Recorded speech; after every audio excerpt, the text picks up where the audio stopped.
Hey everybody, it's Dr. Smith from Accomplished Health and Wellness here in Lawrence, Kansas, and Heather Fiore from Pre-State Nutrition here in Lawrence, Kansas. And we do have tea today. Yay. I have no idea what it is. Good. It's surprise tea. Okay. The tea bags I took out of the boxes like a while ago, and then I put them into a baggie, and so I don't know what they were. Mystery tea. Okay. Exciting. It's kind of good, actually.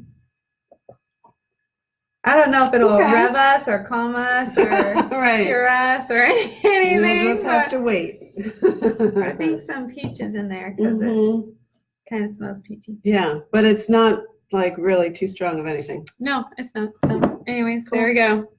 All right, so today we're talking about alcohol. Yes. And I actually really enjoyed researching this topic.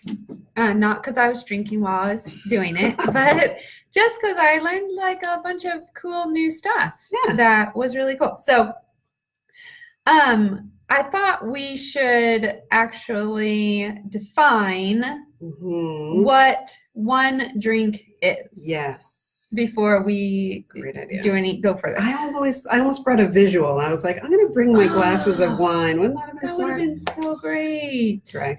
I know. Okay, well. I'll put it in the comments. I'll take pictures. Oh, that's a good idea. And put it in the comments. Okay. So, in the U.S., one drink is 12 ounces of beer, 5 ounces of wine, 1.5 ounces of spirits, and spirits are hard liquor such as gin or whiskey. And then you have over there malt liquor. Malt liquor. 8 to 9 ounces of malt liquor. I think it's important What's malt liquor? I mean, that's like, I can't think of what the brands are, but I mean, it'll say malt liquor on it? Malt liquor. It's like, it's sort of beerish, but. That's what I was thinking, like a beerish. Yeah. Okay. But so for beer, this 12 ounces is based on like around 5% alcohol. And I have seen some beers that are like double that. Yeah. So I have too. Like I've seen it anywhere from 6 to 8%. Yeah, could be as much. I've seen like really high ones, like 10 or 11. Yeah. And each drink, one drink of those classifications delivers 12 to 14 grams of alcohol on average. But that's like at like 5% alcohol. Right. So if you have more, you're going to be gaining more alcohol. So, right. Yes. So, just on the medical side, alcohol influences your stomach, your brain, your heart, your gallbladder, and of course your liver. We all know that. Yes. It affects your lipid levels, your cholesterol, and your triglycerides.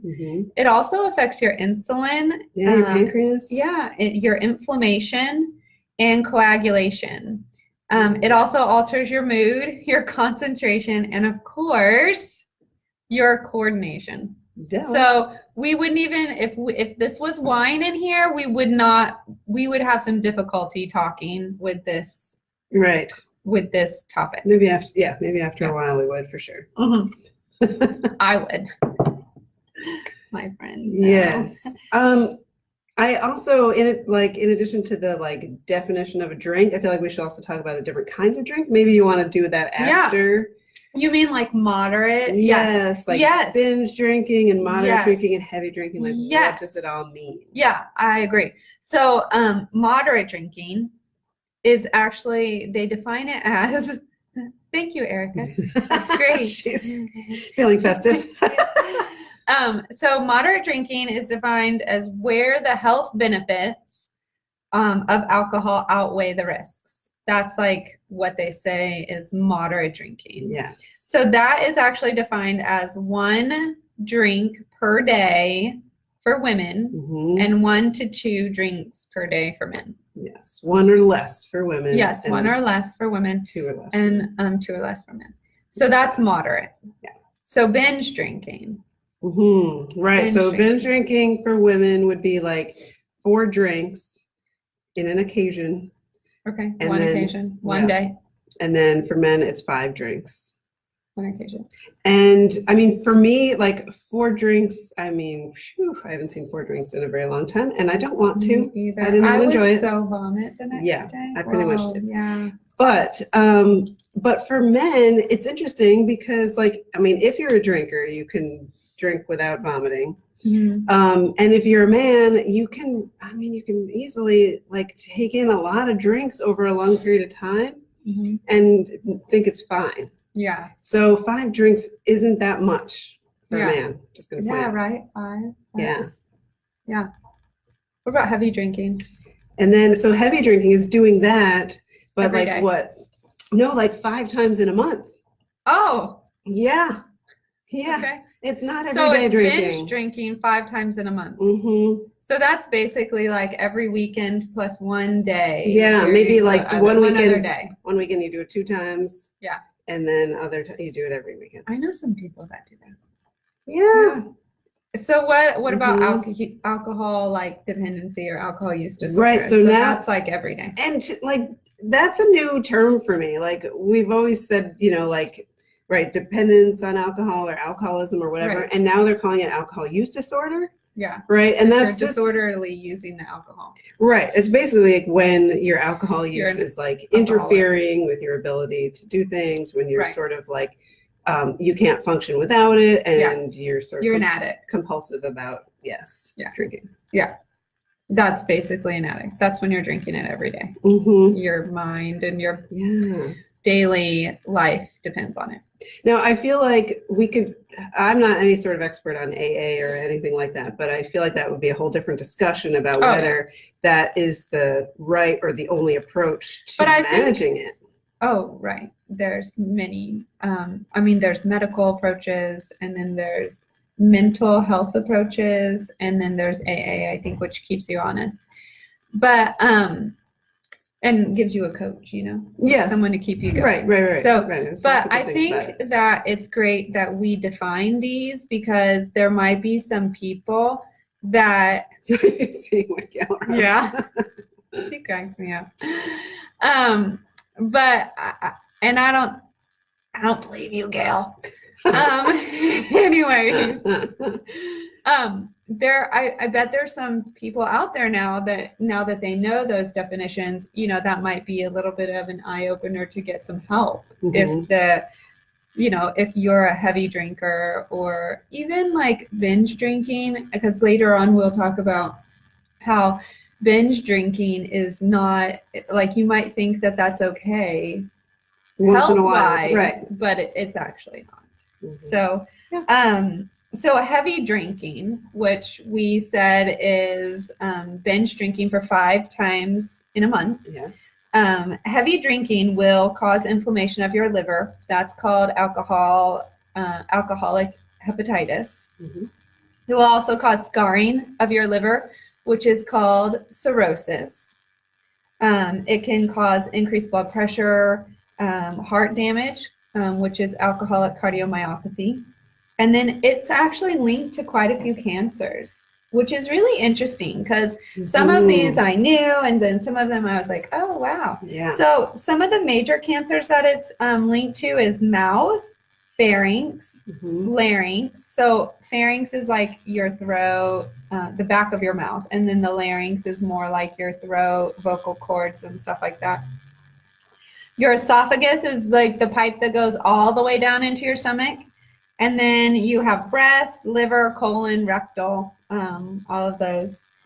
It also affects your pancreas. So I bet you could even say pancreatic, even probably stomach, because it does disrupt the lining of your stomach. I know, I would think so. I didn't see that, but like that would stand to reason. Sense, right? Yeah, for the pancreas, they're saying pancreatitis.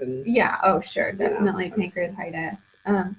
So the interesting thing is, I thought was breast cancer, right? So alcohol actually increases your estrogen levels, which is so interesting. But it also, we all know, or we all will know now, that it decreases your folate levels. So that's a big thing with alcoholics and is folic acid deficiency. And folate is actually needed to make new cells and to also heal any DNA damage, and prevent changes in your DNA, which the changes in your DNA is what leads to breast cancer or cancer in general. And so if you have a folate deficiency, you're not going to be able to make those changes and heal that DNA. So there you are. Double whammy. Yeah, definitely double whammy. So so I would just want to point out, because we've talked about soy, and soy gets a bad rap for its estrogen effects and yada yada, and it's not true, has not borne out in research that estrogen, that soy does not mimic estrogen the way we thought it did. And if you remember, we even said that some cultures with soy, it's actually protective for breast cancer. Exactly. But alcohol? Yeah. So put down your beer and go eat some tofu. That's what I'm saying. I love it. Yes, these are some good things we should be doing. I'm just kidding. Especially if you live in Japan. Right. So then also, it can affect your immune system. Is that, Yes. Drinking too much. I can't bring it. Drinking too much. It weakens your immune system. Right. So, like there's binge drinking, which, can affect, like, if you got a cold brewing. Oh, like, sure. Right. Then you're not going to fight off your cold, obviously. Right. Because you have to manage the alcohol. Right. But then like the chronically, you've got you're more likely to get like pneumonia and even like TB and stuff. So. Oh yeah, definitely. Yeah. Probably the flu also. Yeah. Well, and then you're out and about and all those people are coughing on you. Well, there's that, right? So you get increased you might exposure. vomit and then get some aspiration pneumonia and then you gotta, all these things, right? It's bad. You might also like fall and break your leg, so it can do that too. Or you can get into a car crash. I mean, let's be real. Did you know actually like that is actually a huge risk with alcohol, because motor vehicle accidents is a big killer of all ages. Right. But not just adults, but kids. That's a huge killer of kids. And so, it's really sad because a lot of times the alcoholic or I can't even call them alcoholic, the drinker, and driver, because they might not be an alcoholic, but the drinker and driver that gets in the accident, a lot of times they survive, but it's actually, a lot of times I see with kids, they're the ones that die. Yeah. And it just is sad. So you should never, ever drink and drive. Ever. Right. And that kind of goes back to this whole thing where you have this, if you're a drinker, you have some tolerance, and so you don't think you're impaired. Yeah. Yeah. So definitely don't be doing that. The other thing is weight gain. So one serving of alcohol has 100 to 150 calories. And mixed drinks add on calories because they add on juice and tonics and syrups and all that stuff that's going to increase your calories. Sure. So it actually, alcohol will increase your weight. Yeah. There are some health benefits. Yes. We can't always be bashing the alcohol. There are some health benefits. So light to moderate drinking. Okay, remember we said light to moderate. Right, less than a drink a day. Yeah, so not binge, not heavy, not alcohol use disorder. But light to moderate drinking will decrease your risk of heart attack, as well as ischemic stroke, peripheral vascular disease, sudden cardiac death, and death from cardiovascular disease. Okay, so that's good. And there's it's a 25 to 40% reduction. Now that doesn't mean that there's like 25% less dead people because they were drinking alcohol. It means that your risk is going to be 25 to 40% less. Okay, so it raises your HDL, which we know that. Like I see that all the time with wine drinkers. Yep. When I see LDLs, or sorry, not LDLs, HDLs, that's your good cholesterol. When I see an HDL of 70 or higher, the first thing I ask is, are you a wine drinker? Do you drink wine because I see that all the time now with wine. It also makes some better insulin sensitivity. Yeah. Yeah. So it also improves some factors that influence blood clotting. Right. And so some of those are tissue type plasminogen activator, fibrinogen, clotting factor 7, von Willebrand's factor. So, and it'll prevent clot formation. So it can be protective. That's like what they think is actually helping in cardiovascular disease, is that it helps prevent the plaque formation from the clot. Very cool. Yeah. But what you drink, so what they found was that what you drink, whether it's beer or wine, it really actually doesn't make it as big of a deal as how you drink, right? Yes, back to the moderation. Yes, back to the like. So if you day drink, it's not the same 7 drink on a Saturday. One daily drink, anybody be moderate, like to moderate. Now, if you're a man, right. 7 drinks on a Saturday considered, if you Saturday, binge drink Friday and then or Friday. That's considered binge drinking, and that actually is not as good. And the thought is that like the small amount every day, your system has the ability to actually use the benefits of the alcohol, but when you do it all in one day, it's only really one day of benefit. Right. And plus then your liver is working. And your liver is working 7 times harder. Yeah. There you go. More also, you know, not just that, but you're drunker. Yeah. 7 versus 1 every day. Right. Because the reality is you could go out, you could have a drink, and then 2 hours later, you could drive yourself home. Yeah, 2 or 3, yeah, depending on how. Yeah. So there we go, people. So just some other things. Moderate drinking can decrease your risk of type 2 diabetes by 30%. It can also decrease your risk of gallstones, which I think is really cool, actually. A drink before a meal can improve your digestion and offer a respite at the end of a stressful day. We knew that. Yeah, we did. But here's the thing. Several genes interact with each other and with the environment when environmental factors when you're looking at processing alcohol. Okay. So they have this gene, it's called the gene for alcohol dehydrogenase. And so the gene is type 1C. Okay. And so this comes in 2 flavors. The first flavor is fast acting. The second flavor is slow acting. Okay? So if you have 2 genes of the fast acting gene, you actually are processing the alcohol quickly. Okay. And so you actually will drink more because you don't get the buzz. But you also are not getting the health benefits, because the thought is that your body processes the alcohol so quickly that you actually aren't, it's not in your system long enough to give the health benefits. Interesting.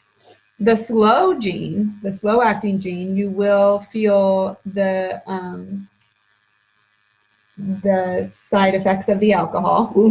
Right. You'll feel the intended effects, whatever. The effects of the alcohol, you will feel those slower. So you will actually feel them. Okay. So you oftentimes will drink less, but you will have the added benefit of the health benefits because the alcohol will stay in your system long enough to do, to interact with your clotting factors and the other things.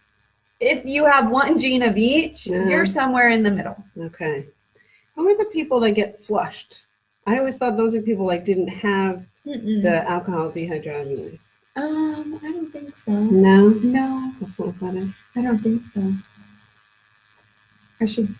I'll look that up and get back to you. Yeah. But because it also actually, those same people will get an asthmatic reaction. Oh. Yeah. I'm one of those. Yeah. Get flushed. I do. The moment that alcohol, I mean, if I'm not laughing at the time of the flushing, then the flushing will tell you when I'm going to start laughing. Because it'll be the second. The next second, I will start laughing. And then I get a little short of breath. Wow. Yeah. But it also depends on like the tannins that are in the alcohol. Oh. The other thing that happens is migraine headaches, which we haven't talked about that, but some alcohols will give migraine headaches. And I believe that's also linked to the tannins in the alcohol. Sense. Yeah. Sure. And so that happens to me too. I'm a migraine headacher with alcohol. Good times. I know. So one drink is good, and I have to watch the tannins, and I do get that. It really depends, yeah. What else did you have? Well, I think it's important to note who should not drink. Oh, yeah. Right. So obviously, if you're about to, if you're an alcohol use disorder, you shouldn't be drinking. Yeah, that's true. If you have a history of that, yeah, you shouldn't be drinking. This says if you're planning to drive a vehicle or operate machinery, but like I would argue anyone who's like going to work. Right. Whether you're drinking at work, whether you're driving, operating machinery or not, the boss cannot let you drink, and should not drive you to drink. Although that some bosses do. This is true. Yes, and then pregnant people do. Right. Don't be drinking. Definitely not. Or like planning on getting pregnant. It sounds like maybe moderate would be okay, but if you're a binge drinker, you need to cut that out before you get pregnant. Yeah. You don't want to, that stuff affects the development of the baby. You do not want that. No. Fetal alcohol syndrome is no joke. Those babies are hard to handle for anybody. Some medications, right? Yes. Interact with alcohol. Yes, lots of medications interact with alcohol. Yes. Yeah, some of them make you vomit even. Oh. Yeah, they can like right away. So obviously that's you not will good. know. Not getting your medicine and not having a good time. Yeah, no. And then sometimes you have a medical condition itself that does not jack alcohol. So. Yeah. Yep. Anyway, and then just to be clear that people who are non-drinkers, none of this is to say that they should start. No, yeah. So if you don't drink, there's really no need to start drinking because you want the health benefits. Right. Because you can get the exact same health benefits from healthy eating and exercise. Yeah. You can drink some grape juice. Yeah, so you should do that instead of starting drinking. If you are thin, physically active, don't smoke, eat healthy, and have no family history of heart disease, drinking alcohol is not going to reduce your risk of cardiovascular disease. So you don't need to start drinking. Okay. That's another person. If you are a man with a history of alcoholic use disorder, with let me change that. If you are a man and you are like a moderate drinker, okay? That one's the okay one, if you're a moderate drinker. Right. With a high risk of heart disease, that might reduce your risk of heart disease. You may actually get the health benefits from the moderate drinking. Okay. If you have a high risk of heart disease. Especially if you have a low HDL and it won't budge with any other things that you're doing, then this is a way to budge your HDL. But that's only if you're already a moderate drinker. Like you shouldn't be like, oh, I have a heart disease risk and I'm a man and my HDL, I can't budge it, so I'm going to start drinking. That's probably not a good thing to do.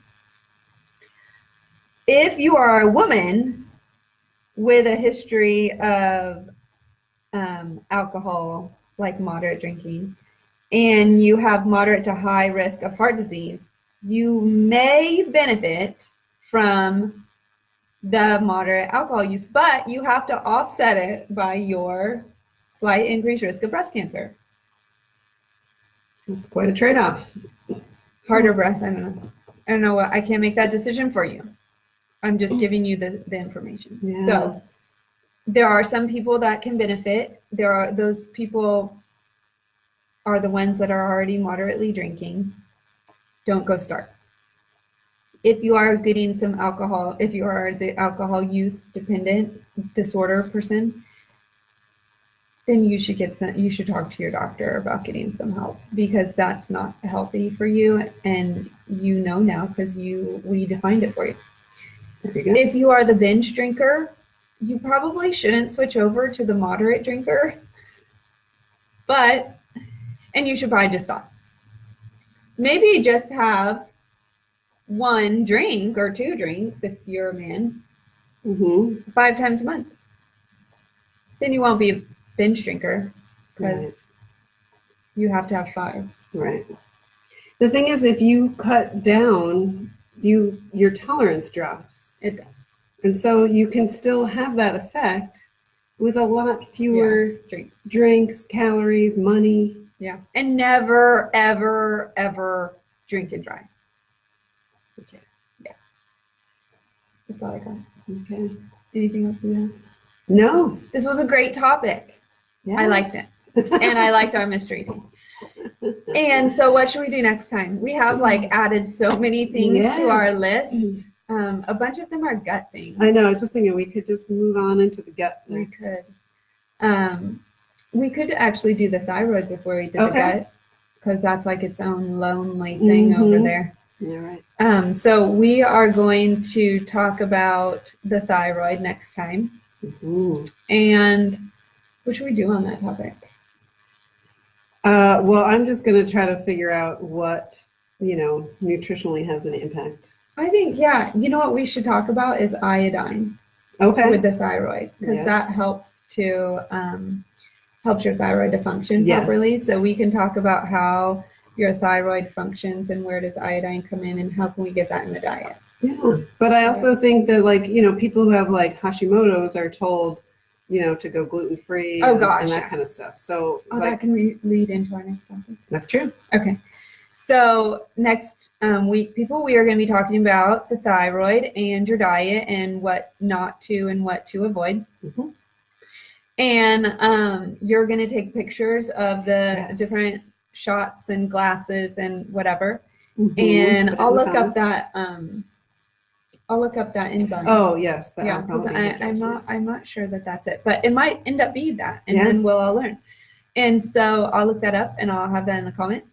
And we will see you guys next week. And please don't drink alcohol after you watch this video.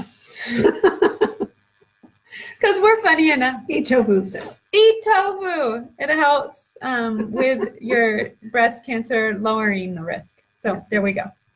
We're putting all these myths to bed here. That's right. I love it. And we're tying it all together. We are. I love it. Okay. All right, guys, for real. Goodbye. Have a good rest of your sunny day.